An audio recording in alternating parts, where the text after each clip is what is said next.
Chapter 22. Merry Christmas.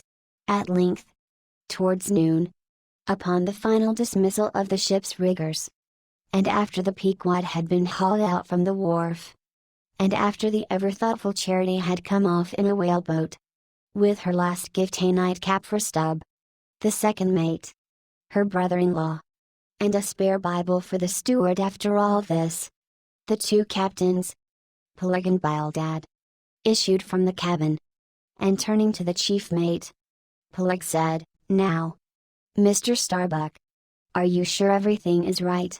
Captain Ahab is all ready. Just spoke to him. Nothing more to be got from shore." "Well, call all hands, then. Muster him aft here. Blast him. No need of profane words, however great the hurry." "Peleg," said Bildad.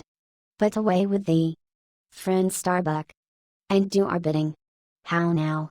Here upon the very point of starting for the voyage, Captain Peleg and Captain Bildad were going it with a high hand on the quarter-deck, just as if they were to be joint commanders at sea, as well as to all appearances in port. And, as for Captain Ahab, no sign of him was yet to be seen. Only, they said he was in the cabin. But then, the idea was, that his presence was by no means necessary in getting the ship under way, and steering her well out to sea. Indeed, as that was not at all his proper business, but the pilot's, and as he was not yet completely recovered, so they said. Therefore, Captain Ahab stayed below, and all this seemed natural enough, especially as in the merchant service many captains never show themselves on deck for a considerable time after heaving up the anchor, but remain over the cabin table, having a farewell merrymaking with their shore friends, before they quit the ship for good with the pilot. But there was not much chance to think over the matter, for Captain Peleg was now all alive. He seemed to do most of the talking and commanding, and not Bildad.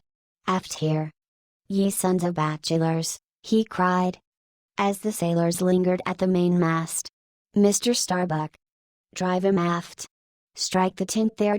Was the next order. As I hinted before, this whalebone marquee was never pitched except in port, and on board the Pequod. For 30 years, the order to strike the tint was well known to be the next thing to heaving up the anchor. "Man the capstan. Blood and thunder." "Jump." Was the next command, and the crew sprang for the handspikes. Now in getting under way, the station generally occupied by the pilot is the forward part of the ship, and here Bildad, who, with Peleg, be it known, in addition to his other officers, was one of the licensed pilots of the port, he being suspected to have got himself made a pilot in order to save the Nantucket pilot fee to all the ships he was concerned in, for he never piloted any other craft. Bildad, I say, might now be seen actively engaged in looking over the bows for the approaching anchor, and at intervals singing what seemed a dismal stave of psalmody, to cheer the hands at the windlass, who roared forth some sort of a chorus about the girls in Booble Alley, with hearty goodwill. Nevertheless, not 3 days previous, Bildad had told them that no profane songs would be allowed on board the Pequod, particularly in getting under way, and Charity, his sister, had placed a small choice copy of Watts in each seaman's berth. Meantime, overseeing the other part of the ship, Captain Peleg ripped and swore stern in the most frightful manner. I almost thought he would sink the ship before the anchor could be got up. Involuntarily I paused on my handspike, and told Queequeg to do the same, thinking of the perils we both ran in starting on the voyage with such a devil for a pilot. I was comforting myself, however, with the thought that in pious Bildad might be found some salvation, spite of his 777th lay, when I felt a sudden sharp poke in my rear, and turning round, was horrified at the apparition of Captain Peleg in the act of withdrawing his leg from my immediate vicinity. That was my first kick. "Is that the way they heave in the merchant service?" he roared. "Spring, thou sheephead! Spring, and break thy backbone. Why don't ye spring? I say, all of ye spring. Quag, spring. thou chap with the red whiskers. Spring there. Scotch cap. Spring. Thou green pants. Spring. I say. All of ye. And spring your eyes out. And so saying, he moved along the windlass, here and there using his leg very freely, while imperturbable Bildad kept leading off with his psalmody. Thinks I. Captain Blake must have been drinking something today. At last the anchor was up. The sails were set. And off we glided. It was a short, cold Christmas. And as the short northern day merged into night, we found ourselves almost broad upon the wintry ocean, whose freezing spray cased us in ice, as in polished armor. The long rows of teeth on the bulwarks glistened in the moonlight, and like the white ivory tusks of some huge elephant, vast curving icicles depended from the bows.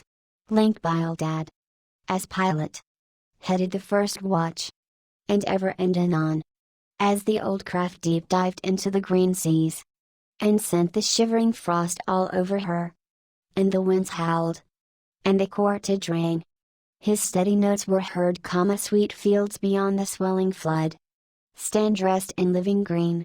So to the Jews old Canaan stood, while Jordan rolled between. Never did those sweet words sound more sweetly to me than then. They were full of hope and fruition, spite of this frigid winter night in the boisterous Atlantic, spite of my wet feet and wetter jacket. There was yet, it then seemed to me, many a pleasant haven in store, and meads and glades so eternally vernal, that the grass shot up by the spring, untrodden, unwilted, remains at midsummer. At last we gained such an offing, that the two pilots were needed no longer. The stout sailboat that had accompanied us began ranging alongside. It was curious and not unpleasing, how Peleg and Bildad were affected at this juncture. Especially Captain Bildad, for loath to depart, yet very loath to leave, for good, a ship bound on so long and perilous a voyage beyond both stormy gapes. A ship in which some thousands of his hard-earned dollars were invested. A ship in which an old shipmate sailed as captain, a man almost as old as he, once more starting to encounter all the terrors of the pitiless jaw.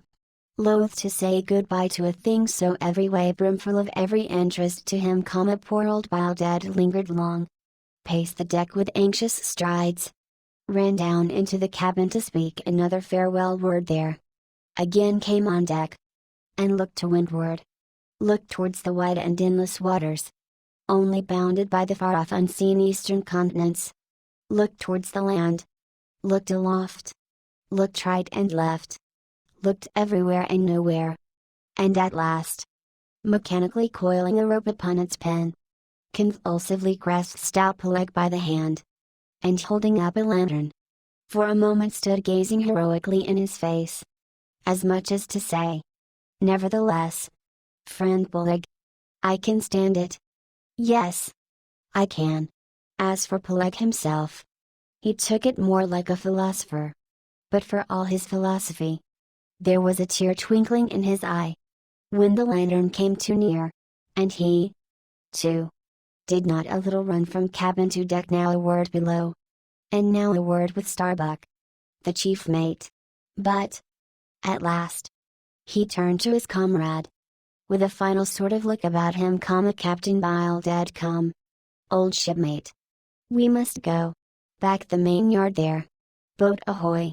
Stand by to come close alongside. Now. Careful. Careful. Come. Bildad. Boy, say your last. Luck to ye. Starbuck, luck to ye. Mr. Stubb, luck to ye. Mr. Flask, goodbye and good luck to ye all. In this day 3 years I'll have a hot supper smoking for ye in old Nantucket. Hurrah and away. God bless ye. And have ye in his holy keeping. Men, murmured old Bildad, almost incoherently. I hope ye'll have fine weather now, so that Captain Ahab may soon be moving among ye. A pleasant sun is all he needs. And ye'll have plenty of them in the tropic voyage ye go. Be careful in the hunt, ye mates. Don't stave the boats needlessly, ye harpooneers. Good white cedar plank is raised full 3%. within the year. Don't forget your prayers. Either. Mr. Starbuck. Mind that Cooper don't waste the spare staves. Oh. The sail needles are in the green locker. Don't whale it too much a Lord's days. Men. But don't miss a fair chance either. That's rejecting heaven's good gifts. Have an eye to the molasses tears. Mr. Stubb. It was a little leaky. I thought. If ye touch at the islands. Mr. Flask. Beware of fornication. Goodbye. Goodbye. Don't keep that cheese too long down in the hold. Mr. Starbuck. It'll spoil. Be careful with the butter, 20 cents the pound it was. And mind ye. If come. Captain Bildad. Stop palavering, come away. And with that. Peleg hurried him over the side. And both dropped into the boat. Ship and boat diverged. The cold, damp night breeze blew between. A screaming gull flew overhead. The two hulls wildly rolled. We gave 3 heavy-hearted cheers. And blindly plunged like fate into the lone Atlantic.